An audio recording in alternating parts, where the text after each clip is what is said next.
का इस वीडियो में। तो आज के वीडियो में हम लोग देखने वाले हैं जो कल प्रयोगशाला परिचारक का जो रिजल्ट आया है, मेरिट लिस्ट आया है, उसमें कितने रैंक वालों तक का जो है सिलेक्शन जो है हो सकता है, ये हम लोग इस वीडियो में जो है डिस्कशन जो है करने वाले हैं। ठीक है, तो आज का टॉपिक लिख लेते हैं, प्रयोगशाला परिचारक सिलेक्शन रैंक। और साथ ही साथ जो है मैं कट ऑफ भी बता दूंगा कि कितना जो है कट ऑफ जो है जा रहा है। तो आप ओवरऑल रैंक के हिसाब से भी अपना सिलेक्शन देख सकते हैं कि आप उस रेंज में आ रहे हैं कि नहीं, या मार्क्स को भी मिलाकर जो है क्या कर सकते हैं, देख सकते हैं। तो जो भी मैं सिलेक्शन रैंक का जो कट ऑफ बताऊंगा वो ओवरऑल रैंक पर जो है क्या रहेगा, बेस्ड रहेगा। ठीक है, तो अगर आपका ओवरऑल रैंक इसके बीच में आ रहा है और इस कैटेगरी से आप बिलोंग करते हैं तो डेफिनेटली जो है आपका क्या होगा, सिलेक्शन जो है होने के हाई चांसेस हैं। चलिए देखते हैं, पहले देखते हैं कुल पदों की संख्या जो है वो कितनी थी। टोटल पदों की संख्या थी 430 थी। ठीक है, कुल पदों की संख्या 430 थी। अब देखते हैं आगे, अब देखते हैं एक एक करके कैटेगरी वाइज। तो देखिए पहले हम लोग देखते हैं जनरल का। ठीक है, तो जनरल का जो टोटल पोस्ट है वो कितना है आपका, 180 है। ठीक है, इसमें अगर हम लोग बात करें मेल के पोस्ट का तो लगभग 77 पोस्ट हैं, और अगर फीमेल के पोस्ट की बात करें तो ये जो है 54 है। एक्स सर्विसमैन जो हैं उनका जो टोटल पोस्ट है वो 36 है, और जो पीएच हैं, पर्सन विथ हैंडीकैप या पर्सन विथ डिजेबिलिटी, उनका जो है यहाँ पर 13 पद है। ठीक है, अब देखिए यहाँ पर पूरे मेरिट लिस्ट में देखेंगे तो एक्स सर्विसमैन का जो है क्राइटेरिया या तो दिया नहीं है या तो कैंडिडेट नहीं है, इसीलिए जो है इसका जो मैं रैंक है ये नहीं बता सकूँगा। और पीएच का भी रैंक जो है थोड़ा सा बता पाना क्या है, मुश्किल है, क्योंकि उसमें जो पीएच के लिए जो भी आपका जो क्या बोलते हैं जो क्राइटेरिया है, 1 लेग 1 आर्म एच ये अलग अलग रहता है, तो फिर उसको थोड़ा सा ढूंढ पाना मुश्किल होता है। तो एक सर्विस पर्सन अगर आप देखना चाहते हैं अपना रिजल्ट, तो आप लगभग मेरे ख्याल से 20,000 रैंक तक जो भी जनरल कैटेगरी में पीएच होंगे उनका हो जाना चाहिए, क्योंकि कैंडिडेट्स जो है मिल नहीं रहे थे। तो उनका एक सर्विस पर्सन और पीएच वालों का जो है जब डॉक्यूमेंट वेरिफिकेशन का डेट वगैरह आएगा तभी आप जो है क्या करेंगे, अपना नाम या रोल नंबर जो है सर्च करेंगे। अभी जो है उसके बारे में कट ऑफ बता पाना या रैंक बता पाना थोड़ा सा मुश्किल है, इसीलिए उसका जो है मैं नहीं बताऊंगा।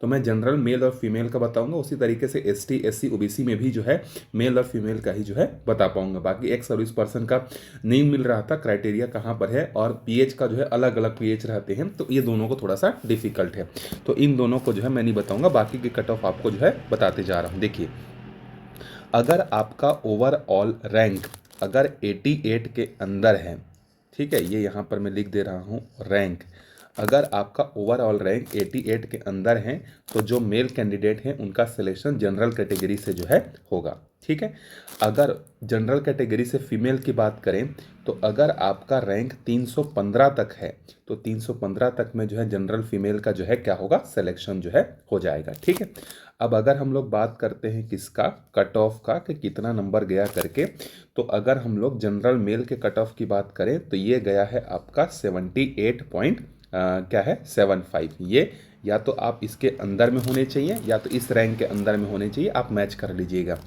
फीमेल का जो कट ऑफ है वो गया है 74.50, तो ये हो गया कट ऑफ और ये हो गया रैंक।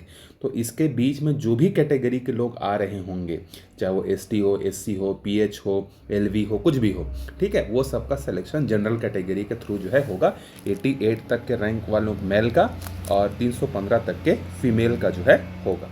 ठीक है, चलिए अब आगे बात करते हैं सेकेंड ओबीसी कैटेगरी का। ठीक है, तो ओबीसी कैटेगरी में जो टोटल पद थे ना, वो टोटल पद कितने थे आपके, 61 थे। ठीक, इसमें अगर बात किया जाए मेल का पोस्ट कितना था, तो मेल का पोस्ट था 27। फीमेल के पोस्ट की बात की जाए तो ये है आपका 18। एक्स सर्विस पर्सन की बात की जाए तो ये है 12, और पीएच का जो बात किया जाए तो ये है आपका 4 पद। ठीक है, तो ये हो गया। अब देखते हैं कितने रैंक तक जो है इनका सिलेक्शन जो है हो सकता है। ठीक है, मैंने पूरी कोशिश की है रैंक जब निकालते समय जो है कैटेगरी वर्टिकल हॉरिजॉन्टल रिजर्वेशन सबको ध्यान में रखते हुए रैंक निकालूं। फिर भी हो सकता है कि मेल फीमेल थोड़ा सा इतना छोटा छोटा लेटर दिया रहता है कि देखने में हो सकता है मिस्टेक हो सकता है। तो जो जो रैंक बताया जा रहा है उसके नियर अबाउट भी जो लोग हैं वो जो है जब डॉक्यूमेंट वेरिफिकेशन या काउंसलिंग का डेट आएगा तो उसको ज़रूर देखिएगा। ऐसा नहीं कि सर ने बताया इस रैंक के बाहर वालों को नहीं होगा तो नहीं देखते हैं, ऐसा नहीं है। आप जो है जब भी डीवी या काउंसलिंग के लिए रोल नंबर वगैरह जारी होगा उसको ज़रूर देखिएगा। हो सकता है ह्यूमन एरर के कारण कुछ रैंक जो है मेल हो गया होगा, कुछ फीमेल हो गया होगा, काउंट हो गया होगा, तो एक गलती के कारण से कई रैंक आगे पीछे भी हो सकता है। लेकिन मैं एक जनरल आइडिया आपको यहाँ पर दे रहा हूँ, ठीक है ना। देखिए, अगर मेल कैंडिडेट हैं तो मेल कैंडिडेट का अगर आपका रैंक जो है 139 के अंडर है ओबीसी मेल का, तब आपका सिलेक्शन जो है हो सकता है, ठीक है, या काउंसलिंग में आपको बुलाया जा सकता है। फीमेल का रैंक अगर आपका 406 तक है ओबीसी फीमेल का, तब भी आपका सिलेक्शन जो है होने के चांसेस हैं। ये दोनों का फिर से बता पाना थोड़ा सा मुश्किल है, ठीक है, इसीलिए उसको छोड़ दे रहा हूँ मैं। अगर हम लोग बात करते हैं कट ऑफ का, तो कट ऑफ अगर देखें ओबीसी मेल का तो ये है आपका 77 कट ऑफ गया है, और फीमेल का अगर बात किया जाए तो 73.75 जो है गया हुआ है। ठीक है, तो ये हो गया आपके ओबीसी कैटेगरी का। चलिए आगे बढ़ते हैं, आगे देखते हैं हम लोग एससी कैटेगरी का। ठीक, तो देखिए एससी कैटेगरी में जो टोटल जो पोस्ट है वो कितने थे, 51 थे। ठीक है, उसमें से अगर बात किया जाए मेल का तो मेल कैंडिडेट के लिए 22 पोस्ट थे, फीमेल कैंडिडेट के लिए जो है 15 पोस्ट थे, और अगर एक्स सर्विस पर्सन की बात की जाए तो 10 पोस्ट थे, और पीएच का जो पोस्ट है वो था आपका 4। ठीक, अब देखते हैं इसका रैंक कितना होगा। ठीक है, तो अगर OBC sorry SC male candidate अगर हैं और उनका जो रैंक है अगर वो 417 के आसपास है या 420 के भी आसपास हैं तो उनका सिलेक्शन होने का चांसेस है। ठीक है, फीमेल का अगर देखें ओवरऑल रैंक की बात कर रहा हूँ ना मैं, तो ये 896 है। तो 896 तक अगर आपका रैंक है फीमेल का एससी का तो आपका डॉक्यूमेंट वेरिफिकेशन और हो सकता है कि सिलेक्शन के भी चांसेस होंगे। ठीक है, अब अगर हम लोग बात करते हैं कट ऑफ का, तो कट ऑफ देखिए एससी मेल का जो कट ऑफ है ये 73 पॉइंट कितना गया है, 5 गया है। ठीक है, उसके बाद जो है फीमेल का देखें तो ये गया है 70.25 जो है ये कट ऑफ जो है इसका गया हुआ है। ठीक है, तो ये है आपका एससी कैटेगरी का। चलिए अब देखते हैं अगला एसटी कैटेगरी का। चलिए देखते हैं, अब अगला कैटेगरी है एसटी कैटेगरी का। ठीक है, तो एसटी कैटेगरी में जो टोटल पोस्ट थे वो कितने थे आपके, 138 थे। ठीक है, 138।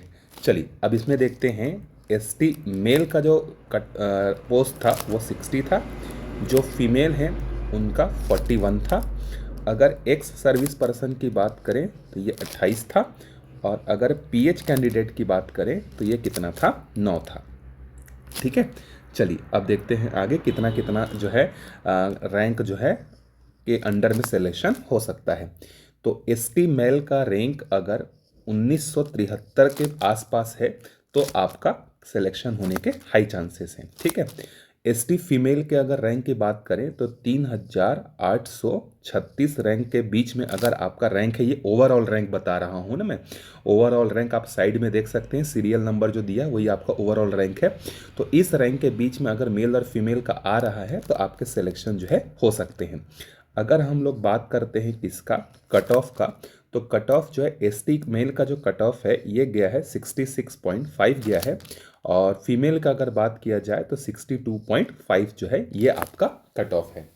तो ये रहा आपके चारों कैटेगरी का जनरल एसटी एससी ओबीसी का जो है कट ऑफ और रैंक।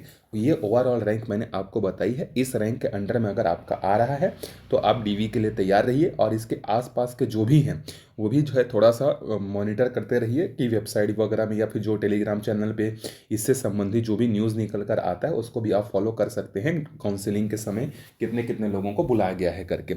अगर आपको कोई डाउट होगा, कोई क्वेश्चन होगा तो आप कमेंट करके बता सकते हैं, मैं ज़रूर जो है रिप्लाई करूँगा। Thank you.